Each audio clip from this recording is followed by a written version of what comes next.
Coucou tout le monde, j'espère que vous avez passé un bon lundi de Pâques. Ce soir, je vais vous parler de cette bande dessinée SOS Lusitania. Alors, il faut savoir que le tome 1 est sorti en 2013, le tome 2 en 2014 et le tome 3 en 2015. Et il y a un intégral également qui est sorti en 2020. Alors, pour l'histoire, écoutez, j'ai mis 4 étoiles. Alors, le naufrage qui modifia vraiment le cours de la Première Guerre mondiale. On a 2160 passagers qui embarquent, ni plus ni moins à bord de ce RMS Lusitania le 1er mai 1915. Et 7 jours plus tard, seuls 703 demeuraient en vie.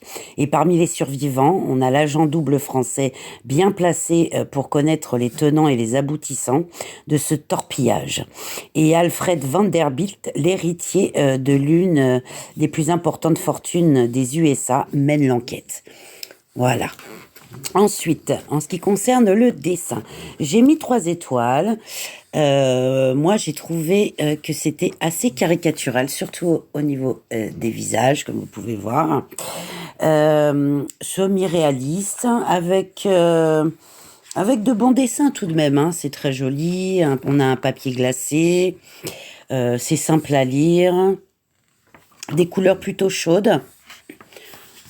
Voilà, et puis à la fin, vous avez tout un petit cahier, en fait, sur ce qui s'est passé et tout. Donc, j'ai trouvé ça plutôt sympa. Voilà. En ce qui concerne le prix, on est sur 14,90 neuf. Et en occasion, c'est entre moins 8 et moins 3 euros selon les tomes.